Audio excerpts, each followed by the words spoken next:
Hello and welcome to clinical centric. दोस्तों, आज की वीडियो एक खास होने वाली है क्योंकि आज की वीडियो जानकारी से भरपूर है अगर आप पूरी देखें तो। दोस्तों, आप जब भी बीमार होते हैं तो डॉक्टर सीबीसी की जांच करवाने के लिए लिखते हैं और जब हम सीबीसी की रिपोर्ट उनको दिखाते हैं तो वो कुछ डाटा देखते हैं और उससे बीमारी का पता लगा लेते हैं और हमें उसके डायग्नोसिस के हिसाब से ट्रीटमेंट देते हैं। तो क्या आप जानते हैं कि क्या देखते हैं डॉक्टर और कैसे वेरिएशन से उन्हें पता चलता है कि क्या बीमारी हो सकती है? तो आज की इस वीडियो में हमने डिटेल से बात करने वाले हैं सीबीसी के बारे में। सीबीसी के नॉर्मल रेंज क्या होती है ब्लड सेल्स की और उसमें क्या क्या वेरिएशन होने से क्या क्या बीमारी हो सकती है। तो डिटेल से जानने के लिए और पूरी जानकारी प्राप्त करने के लिए वीडियो को बिना स्किप किए लास्ट तक जरूर देखना और आपको अच्छे से समझ आए, इसलिए हम नोटबुक पर अच्छे से समझने वाले हैं। तो जल्दी से नोटबुक पर शिफ्ट हो जाते हैं। तो दोस्तों आ गए हम नोटबुक पर। सबसे पहले बात करने वाले हम सीबीसी के बारे में। सीबीसी का पूरा मतलब होता है complete blood cell count. Complete blood cell count. इसमें मेनली 3 तरह की सेल होती है, जिसमें होती है आरबीसी, डब्ल्यूबीसी और प्लेटलेट्स। तो सीबीसी में टोटली इन 3 सेल्स के बारे में ही बात की जाती है। इन 3 सेल्स की एडजेसेंट सेल्स होती है, उनके बारे में ही बात की जाती है सीबीसी में। तो सबसे पहले जिन सेल्स के बारे में बात की जाती है उनके नाम लिख लेते हैं। तो वो है आरबीसी, एचजीबी यानी कि हीमोग्लोबिन, एचसीटी, एमसीवी और एमसीएच, एमसीएचसी, आरडीडब्ल्यू सीवी और आरडीडब्ल्यू एचडी।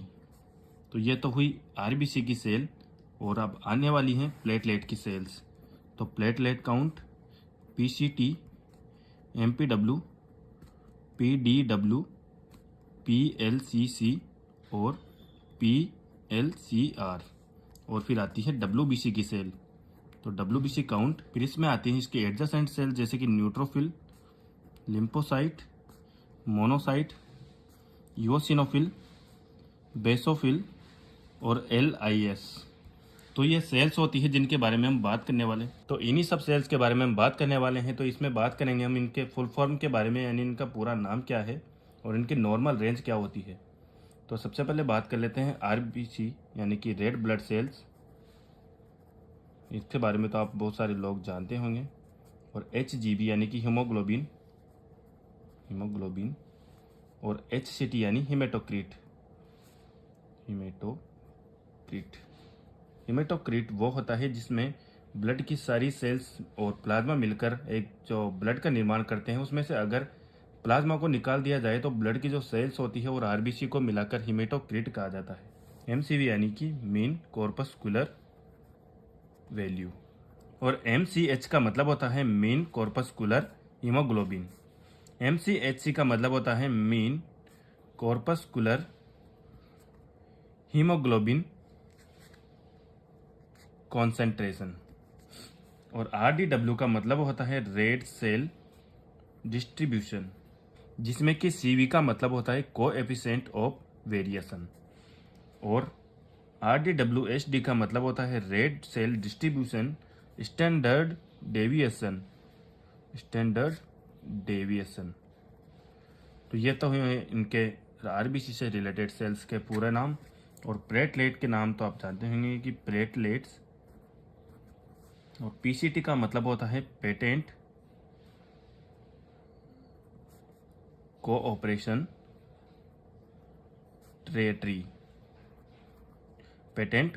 ट्रीटी। और एमपीडब्ल्यू का होता है मीन प्लेटलेट वॉल्यूम। और पीडीडब्ल्यू का मतलब होता है प्लेटलेट डिस्ट्रीब्यूशन विड्थ। और पीएलसीसी का मतलब होता है प्लेटलेट लार्ज सेल काउंट। और पीएलसीआर का मतलब होता है प्लेटलेट लार्ज सेल रेशियो। तो पीएलसीसी और पीएलसीआर में सेल काउंट और सेल रेशियो का ही डिफरेंस है। और अब बात करें डब्ल्यूबीसी के बारे में, तो इनका मतलब होता है वाइट ब्लड सेल्स, जो कि इन्फेक्शन में सबसे पहले बढ़ती है। और यह है न्यूट्रोफिल, ये भी डब्ल्यूबीसी का ही एक टाइप है। लिम्फोसाइट, और मोनोसाइट, इओसिनोफिल, बेसोफिल और लार्ज इमेच्योर सेल्स। राइटिंग कुछ खराब लग रही है, समझ में नहीं आ रही होगी तो मैं बोल रहा हूँ, उससे समझ लेना। अब आगे बात करने वाले हैं इनके नॉर्मल रेंज के बारे में। तो अगर हम बात करें आरबीसी की नॉर्मल रेंज के बारे में, तो इनकी नॉर्मल रेंज होती है आरबीसी की 4.8 से 6.1 मिलियन, 4.8 टू 6.1 मिलियन। और अगर हीमोग्लोबिन की बात करें तो मेल्स और फीमेल्स में अलग अलग होता है, जो कि अगर फीमेल में बात करें तो ये होता है 12 से 15 तक फीमेल में, और मेल की बात करें तो मेल्स में होता है ये 13 से 17 ग्राम पर डीएल। और अगर बात करें हम हीमेटोक्रीट की तो ये होता है 35 से 46%। टोटल ब्लड में 35 से 46% हीमेटोक्रीट पाया जाता है नॉर्मली। और अगर एमसीवी की बात करें तो एमसीवी होता है 77 से 97%, 77 से 97%। और एमसीएच होता है 26 से 34, और एमसीएचसी होते हैं 32 से 35, 32 से 35। और आरडीडब्ल्यूसीवी होते हैं 11 से 17%, और आरडीडब्ल्यूएचडी होते हैं 37 से 49%।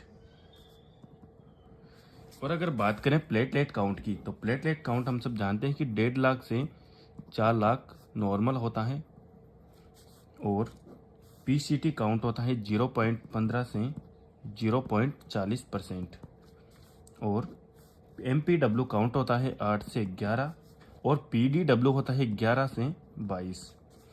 इसके अलावा पीएलसीसी होता है 44 से 140, और पीएलसीआर होता है 18 से 50%। और डब्ल्यूबीसी काउंट के बारे में हम बात करें तो डब्ल्यूबीसी काउंट होता है 3.5 से 10 या 11 हजार, यानी 4 से 11 हजार नॉर्मल मानी जाती है डब्ल्यूबीसी काउंट। और इनके जो एडजेसेंट सेल्स होते हैं neutrophil, lymphocyte, monocyte, eosinophil, basophil और एलआईएस, तो इनकी भी नॉर्मल वैल्यू होती हैं, जो कि आप आराम से देख सकते हैं सीबीसी की जो रिपोर्ट आती है उसमें। तो इन्हीं में कुछ भी वेरिएशन आने से कोई भी डिजीज इंडिकेट होती है। अगर कोई भी इंक्रीज हो रहा है सेल्स में तो अलग बीमारी होती है, और अगर डिक्रीज हो रहा है तो भी अलग बीमारी होती है। तो ये सीबीसी में देखी जाने वाली सेल्स के फुल फॉर्म और उनकी नॉर्मल वैल्यू है, जो कि आपको इजीली रिपोर्ट में दिख जाती है। लेकिन इनकी जो वैल्यू में डिफरेंस आता है उससे क्या क्या बीमारी होती है उसके बारे में हम अगली वीडियो में बात करेंगे। तो अगली वीडियो के लिए आप चैनल पर बने रहें, और अगर अभी तक आपने चैनल को सब्सक्राइब नहीं किया है तो जल्दी से सब्सक्राइब कर लें और बेल आइकन को ऑल कर लें, ताकि आपको नई वीडियो की अपडेट टाइम से मिल जाएगी। और अगली वीडियो में हम बात करेंगे इससे क्या क्या बीमारी हो सकती है, अगर लो होगा तो क्या बीमारी होगी, और अगर हाई होगा तो क्या बीमारी होगी। तो हम इनकी सारी डिटेल में बात करने वाले हैं। तो अगली वीडियो के लिए बने रहें और मिलते हैं नेक्स्ट वीडियो में।